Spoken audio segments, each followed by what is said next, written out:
বাংলাদেশের বেশিরভাগ মানুষ এখনো শ্রম এবং কৃষি পেশার সাথে জড়িত নানাভাবে। আমরা সেই শ্রমিক কৃষক পরিবারের সন্তান যারা বিশ্ববিদ্যালয়ে পড়াশোনা করতে এসেছিলাম।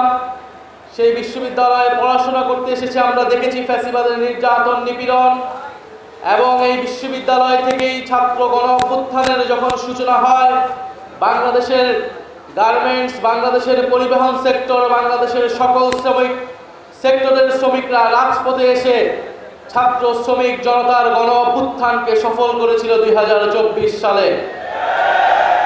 বাংলাদেশের জাতীয় ইতিহাসে আমরা বারবার দেখেছি শ্রমিকরা রক্ত দিয়েছে, জীবন দিয়েছে। 1947 সালের আজাদীর লড়াই থেকে 1971-এর মুক্তিযুদ্ধ এবং বাংলাদেশে যতবার গণ অভ্যুত্থান হয়েছে এবং সর্বশেষ 2024 সালের গণ অভ্যুত্থানের দিকে যদি আমরা তাকাই, আমরা দেখব যারা এই আন্দোলনে লড়াই করেছে, এই আন্দোলনে আহত হয়েছে, শহীদ হয়েছে, তাদের একটা বড় অংশই শ্রমিক অথবা শ্রমিক পরিবারের সদস্য। ফলে এটা অস্বীকার করার উপায় নেই।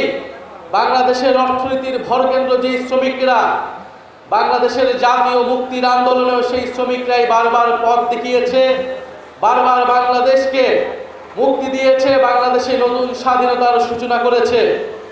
এখন এই নতুন বাংলাদেশ যদি আমরা বলি, যেই নতুন বন্দোবস্ত আমরা বলি, যেই নতুন রাজনীতি আমরা বলি, আমাদের দায়িত্ব হচ্ছে সেই শ্রমিকের অধিকার পূর্ণাঙ্গভাবে এই বাংলাদেশে নিশ্চিত করা। যেই শ্রমিক রক্ত দিয়ে, শ্রম দিয়ে, ঘাম দিয়ে বাংলাদেশের অর্থনীতিকে এগিয়ে নিয়ে যাচ্ছে, নারী পুরুষ এবং প্রবাসে থাকা বাংলাদেশের যারা শ্রমিক রয়েছেন, আমরা তাদেরকে শ্রদ্ধা জানাই, সাধুবাদ জানাই।